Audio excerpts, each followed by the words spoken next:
And I had to make a decision that, one, she's not going to ever agree that that is what happened. Because she's going to act like it didn't. And then I also, as a grown woman, I had to realize no one has hurt me more than I've hurt myself. No one's lied to me more than I've lied to myself. No one's put me in physical danger more than I put to myself. So I also cannot give what I don't have. And so I first had to learn how to forgive myself, because I need to do that every single day. So what other people do, that's light work. Because I pretend that I'm not hurt. I pretend that I'm not poor because I did something strange. I pretend that I didn't put my kids in a, situation. I lie to myself so I don't have to forgive. And so once I faced that, I realized that people do fuck shit. There's not a single person in your life that is above doing something weird and hurting you and causing you harm. And whether it is, I believe like, oh, this man loves me, he'll never hurt me. That's the dumbest shit I ever told myself. That blood connections or marriage or closeness means that people aren't going to serve themselves first, and people aren't going to do what they believe is best. So the first thing is, you cannot believe it could have been any different. It is what it is. We're here. You're here. And you have people that love you. And so there wasn't a lack of. The next thing is the person that you have in your life, if she's willing to be held accountable, and if you're using not forgiving for not making a choice whether you want her in your life or not, that's you. If you're not courageous enough to say, I don't know if I want you in my life, but I'm going to use this to keep testing the waters, to play around with whether I feel you're worthy or not. And sometimes we're afraid to make the choice of, you did this, it hurt me, I don't want you here like this. And that's also okay. I'm sorry that you didn't feel, or you feel as though she didn't give you what you wanted. People love how it is that they know how best to do. And I guarantee you there's somebody in your life that may feel very similar to how you feel about your mother, that you're not giving them what they want from what they want, how they want it, how they want to see it. And so my hope for you is that you continue to grow in understanding your relationship to forgiveness, your desire to have a relationship with your mother. And that doesn't mean it's going to look any other way than what it is. And sometimes it is what it is. I'm cool with my mom. I know who she is. I love her. She did foul things. But I also realize people have done her wrong. She doesn't know how to communicate. She doesn't know how to kind of take accountability with words. And so I also choose to pick up what she's putting down without words. And sometimes people ask for forgiveness with their actions. And sometimes people drop the ball. I mean, I forgive my kids a lot, and they're smaller. I forget to let them. I go to sleep. They don't have keys. Like we say, blame it on my head, not my heart. We never know what someone, where someone is in a moment. That doesn't discount or discredit how you feel. But forgiveness is a lifestyle. You can choose to give it like air to anyone and everyone, because it is. And you can choose to forgive with 100% accountability. You don't have to let somebody super close to you, but you also can acknowledge, what you did hurt. Is she still doing it?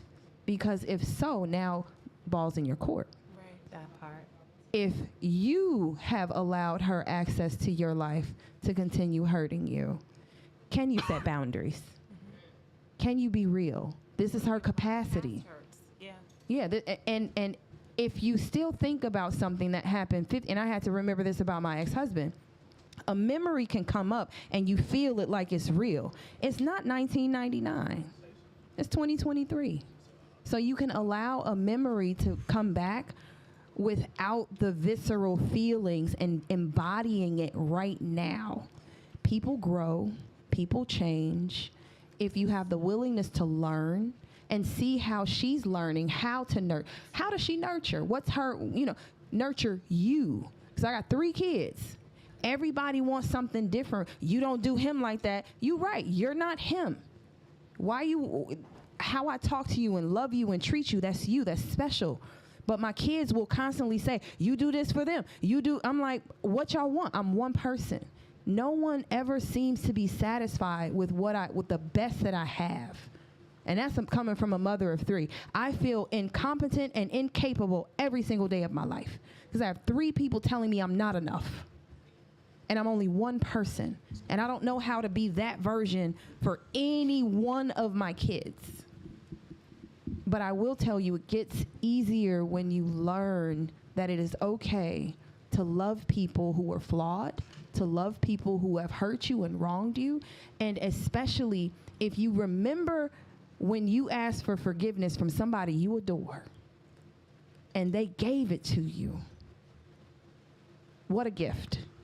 And how does it feel to embody that and be that person for someone else? And it literally is a choice. God bless. All right, what's up, y'all? It's Lil Big E in the building, you know what I'm saying? Production and security. Production and security. Yeah, Because all it's right. needed. I got 5 jobs, but All right. I Speak just your want to piece. touch on the subject of like forgiveness and like growing up. You know, like sometimes as a young person, it's really hard to forgive your parents, even when they tell you like, their flaws and that they apologize and stuff, because like you feel like you shouldn't have to be the bigger person, or like you shouldn't have to come and talk to them, or you shouldn't have to say sorry, for your flaws. Oh, somebody got it. Just turn it on. You keep going. Yeah, you feel like you shouldn't have to apologize for your flaws because they have flaws too.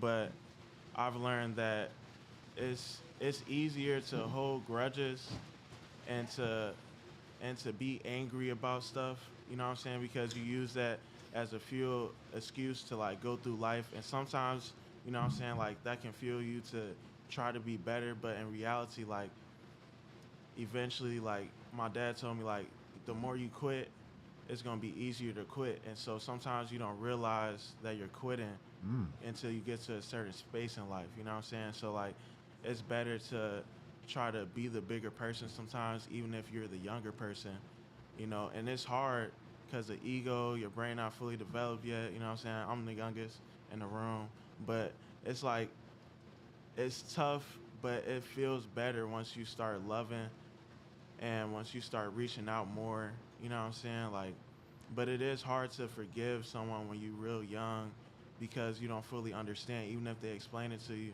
you don't fully understand like what they went through and why they act the way they act. And so you might respond in anger and emotion versus understanding, you know what I'm saying? And so like, I just wanted to touch on that subject, and that's my piece.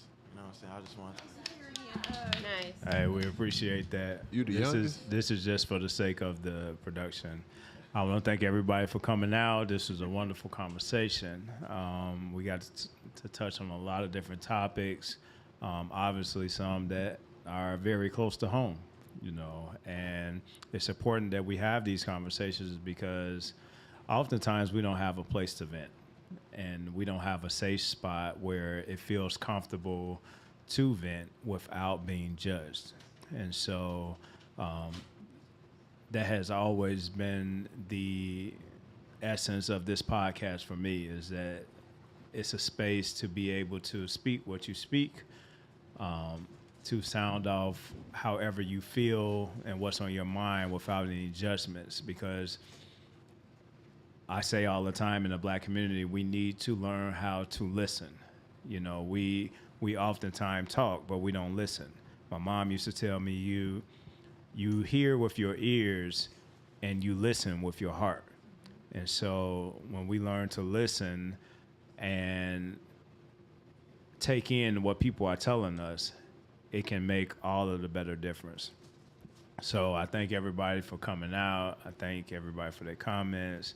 Again, we thank Q Sports Lounge for allowing us to have the space, 83rd and Kezi, for those of you who don't know about it, wonderful space. They have this outside space that they provided to us to be able to do this podcast, the first live interactive podcast that I've had. I'd like to thank all of my co-hosts, Joe, Tasha, Keena, and even Mila for coming out with her expertise, PhD. Right. Hey, her PhD in like some water stuff. But anyway, thank everybody. We gonna